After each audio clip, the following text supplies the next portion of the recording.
हम देखने जा रहे हैं रैंडम वेरिएबल, जिसके दो टाइप है, डिस्क्रीट और कंटिन्यूस। डिस्क्रीट को बोलते हैं प्रोबेबिलिटी मास फंक्शन और कंटिन्यूस को बोलते हैं प्रोबेबिलिटी डेंसिटी फंक्शन। तो अभी हम डिस्क्रीट फंक्शन स्टार्ट कर रहे हैं। तो उसका पहला क्वेश्चन है, find the probability distribution of the number of the heads when 3 coins are tossed. तो जब भी हमारे 3 कॉइन्स टॉस होते हैं तब हेड के हर एक इवेंट को हमें लिखना है कि हेड कितनी बार आता है, वो लिखना है। ठीक है, तो पहले हम ये तो हमने पहले ही लेक्चर में देखा था, वही है। एन ऑफ एस आएगा हमारा इक्वल टू 8। तो पहले हम हेड की बात करें तो हेड नहीं भी आ सकता है। तो पहला इवेंट होगा हमारा p of x equal to 0, यानी बिना हेड, नो हेड। तो ऐसा इवेंट है ट्रिपल टी, यानी एक ही इवेंट है, तो 1/8। और दूसरा इवेंट क्या हो सकता है कि हेड आता है पर एक ही बार। तो एक बार आने वाले इवेंट कितने हैं, H T T, T H T, T T H. ऐसे 3 इवेंट है और हमारे टोटल इवेंट है 8, तो 3/8। फिर हम कितनी बार हेड फाइंड करेंगे, 2 बार हेड्स। ठीक है, तो 2 बार हेड्स के लिए हमारे कितने इवेंट है, वो भी 3 है, तो 3/8। और हेड हमारा 3 बार भी आ सकता है, 3 कॉइन्स है तो 3 बार हेड भी आ सकता है। तो उसका एक ही इवेंट है, जो पहला इवेंट है 1/8। तो फिर हम इसको एज अ डिस्ट्रीब्यूशन के फंक्शन में टेबल के फॉर्म में किस तरह से लिखेंगे, x इक्वल टू 0, 1 और 2 और 3 कॉइन्स है ना, तीनों कॉइन में से 0 बार भी आ सकता है, 1 बार भी आ सकता है, 2 बार और 3 बार। उसकी हम प्रोबेबिलिटी इसमें लिख देंगे। और ये जो प्रोबेबिलिटी है उसका आंसर हमेशा 1 आएगा, क्योंकि प्रोबेबिलिटी इज़ इक्वल 0 और 1 के बीच में ही आती है, और 1 आता है तो आंसर सही है। सेकेंड क्वेश्चन है, a random variable x has the probability mass function given by x 1 2 3 p of x equal to this. ये जो ऊपर जो हमने लास्ट में जो टेबल बनाया है वही टेबल एज अ क्वेश्चन दिया है। ठीक है, तो पहला क्वेश्चन है p of 2 less than equal to x less than 4। तो इसके अंदर हमें क्या फाइंड करना है कि x की वैल्यू क्या क्या हो सकती है। इसमें पहले तो दिया है लेस देन इक्वल टू, तो x हमारा हो सकता है 2 भी हो सकता है और 3 भी आएगा, क्योंकि लेस देन 4, तो यानी x इक्वल टू 2 भी होगा और 3 भी होगा। तो x इक्वल टू 2 की वैल्यू पुट करेंगे, फिर x इक्वल टू 3 की वैल्यू पुट करेंगे, तो आंसर आएगा हमारा 0.7। और इसमें दिया है p of x greater than 2 यानी 3 और 4 की वैल्यू हम पुट करेंगे और आंसर ले लेंगे। p of x equal to odd है 1 और 3 की वैल्यू पुट करेंगे 0.6 और इवन की 0.4। आंसर तो 1 होने वाला है ना, इसके लिए डायरेक्ट आ सकता है। तो फिर इस तरह से हमें ये फाइंड करना है, इवन के लिए 2 और 4, ओड के लिए 1 और 3 वैल्यू पुट करना है बस। If the random variable x takes the value 1 2 3 4 such that 2p x equal to 1, 3p x equal to 2 ये दिया है, फाइंड द प्रोबेबिलिटी डिस्ट्रीब्यूशन। तो इसके अंदर क्या करेंगे, हम जो पूरा इक्वल टू है वो हम लिख देंगे इक्वल टू x, और यही x हम सभी टर्म्स के इक्वल टू लिखेंगे। यानी ये जो 2p of x equal to 1 है उसको एज इक्वल टू k लिखेंगे, और ये जो 2 है वो डिनोमिनेटर में डाल देंगे, तो इससे हमें probability of x equal to 1 मिल जाएगा। सेम इसमें ही ये वाले टर्म को हम इक्वल टू x लिखेंगे और यही 3 हम डिनोमिनेटर में भेज देंगे, जिससे हमें probability of x equal to 2 मिल जाएगा। और इसमें तो डायरेक्ट ही x इक्वल टू 3, और इसमें भी हम इक्वल टू k लिखेंगे, तो 5 हम ये साइड भेज देंगे, तो जिससे हमें probability of x equal to 4 मिल जाएगा। और यही सब k को हम प्लस करेंगे तो हमारा आंसर यानी टोटल प्रोबेबिलिटी कितनी आएगी, 1 ही आएगी हमेशा प्रोबेबिलिटी टोटल। तो ये सब वैल्यू पुट करके LCM लेंगे तो आंसर आएगा 30, यानी 30 डिवाइड बाय 61। फिर ये जो हमारा x था 1 2 3 और 4, तो वो लिखेंगे 1 2 3 4। उसमें हमारी वैल्यू थी जो k/2 k/3, और थर्ड में तो हमने कुछ सिंप्लीफाई नहीं किया था k, और फोर्थ में किया है k/5। इसके अंदर हम वैल्यू पुट करेंगे तो ये आंसर आ जाएगा हमारा। ठीक है, फोर्थ क्वेश्चन है, a random variable x has the following probability distribution this, find the value of a find x less then 3, find the smallest value of, ये थोड़ा विचित्र है, बाकी ऊपर के तो इजी है। तो पहले हमें कुछ नहीं करना है, ये जितना भी है सभी का समेशन कर दो, सबका प्लस कर दो और इक्वल टू 1 लिख दो, आंसर आ जाएगा 1/48। यही सबका ए का हमने प्लस किया और इक्वल टू 1 लिखा है, यहाँ पे आएगा 48a, फिर 48 को ये साइड भेज दिया तो आंसर आ गया 1/48। p of x less then 3, 3 से कम यानी 0 और 1 और 2 के लिए फाइंड करना है। 0 और 1 2 लिख देंगे और उसकी हम वैल्यू पुट कर देंगे, 8a होगा इसका टोटल, तो इसका आंसर आएगा 1/6।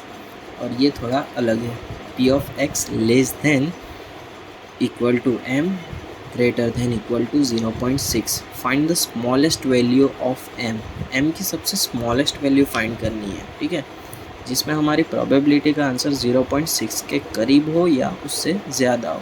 तो हमारी टोटल प्रोबेबिलिटी कितनी होती है 1, तो एक काम करो तो ये दोनों टर्म को हटा देते, ठीक है, और इतने का हम प्लस कर देते, a + 4a + 3a + 7a + 8a + 10a, तो इसका आंसर आएगा हमारा 33a।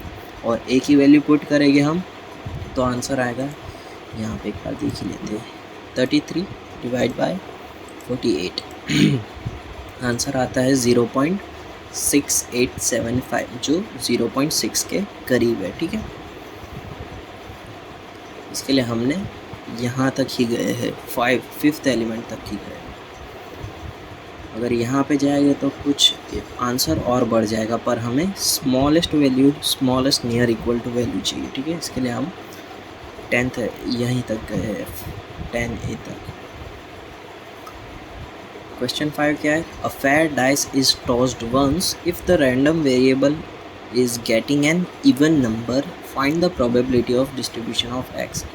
पहले तो डाइस की साइड्स कितनी होती है 6, और हमें इसमें क्या फाइंड करना है, इवन नंबर ना, इवन नंबर। तो एक हम सेक्शन बनाएंगे ओड नंबर के लिए और एक बनाएंगे इवन नंबर के लिए। ओड को ले लेते हैं एज अ 0 और इवन को ले लेते हैं एज अ 1। 1 3 5 ओड है, 2 4 6 इवन है, ठीक है। तो ये दोनों की 3/6 3 एलिमेंट्स है और टोटल एलिमेंट्स है 6, 3/6 यानी 1/2। इसमें भी सेम वही, और इसमें हम प्रोबेबिलिटी के टेबल में हम इक्वेशन पुट करेंगे, आंसर पुट करेंगे तो आंसर आएगा 1 आएगा, ठीक है, यानी हमारा आंसर सही।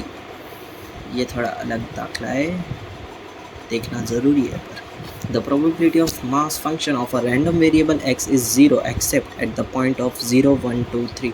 0 1 2 3 नहीं दिया, 3 है ही नहीं, 0 और 1 और 2। At this point it has a value of p of x equal to 1 की ये वैल्यू है, x इक्वल टू 1 की ये 0 की वैल्यू है, ये 1 की वैल्यू है, और एक इक्वल टू 2 की वैल्यू। तो पहले क्या फाइंड करना है, c, फिर लेस देन और ये फाइंड करना है, ठीक है। तो पहले हम क्या करेंगे, ये जो हमारे सभी टर्म्स है उसको लिख देंगे। p of x equal to 0 1 और 2, इसकी वैल्यू पुट कर दी हमने यहाँ पे। इसको सिंप्लीफाई किया, हमारी टोटल प्रोबेबिलिटी कितनी होती है 1। इसको ज़रा सा सिंप्लीफाई किया हुआ है, 5 + 4c कर दिया और ये इधर ले लिया है, तो यहाँ पे इक्वल टू 0 आ गया। तो अब हम क्या करेंगे कि c इक्वल टू 1 पुट करके देखेंगे तो आंसर हमारा आ जाता है 0। तो हम क्या करेंगे, 1 को c की साइड भेज देंगे, यानी c - 1 इक्वल टू 0 हो जाएगा। फिर हम यही इक्वेशन, ये वाली इक्वेशन वापस लिखेंगे, ठीक है। फिर एक लाइन छोड़ के ये वाली लाइन छोड़ देनी है, फिर यहाँ पे आ जाना है, फिर थोड़ी थोड़ी स्पेस छोड़कर c - 1 c - 1 c - 1 लिख देना है। और हम क्या करेंगे, जिससे हमें 3c³ मिलेगा। तो यहाँ पे मैं क्या करूँगा, 3c² मल्टीप्लाई करूँगा तो मुझे 3c³ मिल जाएगा।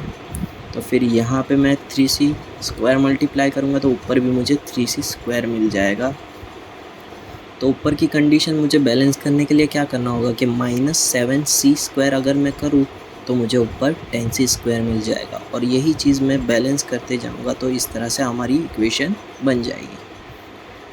बहुत ईजी है ये भी। तो फिर यहाँ पर से जब लास्ट में जब हमारी पूरी इक्वेशन इक्वल टू 0 रेडी हो जाए तो c - 1 कॉमन निकाल लेना है, फिर 3c² - 7c + 2 ये तो कर ही सकते हो तुम लोग, ठीक है।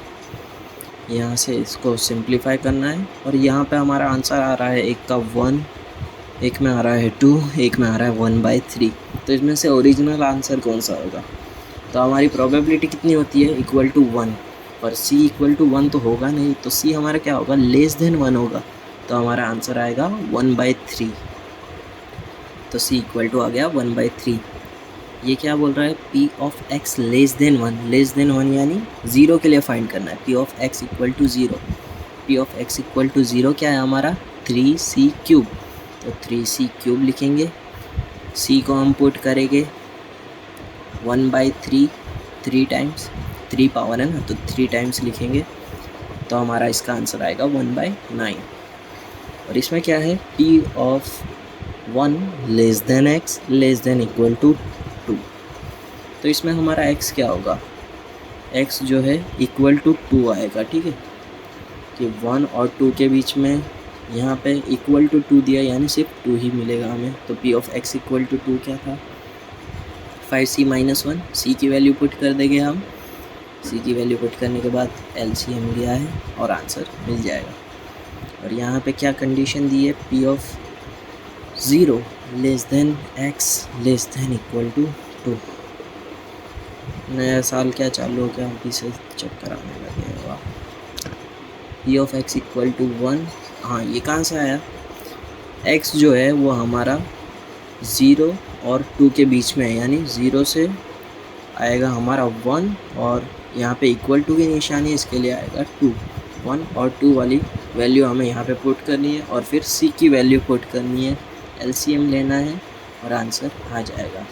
और यही जो हमें स्टार्टिंग में 0 और 1, 2 दिया था, उसकी ये हम वैल्यू पुट करेंगे तो इसका आंसर हमारा आ जाएगा। इसका LCM लेंगे तो इसमें भी 9 आ जाएगा, ऊपर आंसर में भी इंक्रीज़ हो जाएगा। तो 9/9 इक्वल टू 1 हो जाएगा, ठीक है। पढ़ाते पढ़ाते 1 साल हो जाए, ठीक है।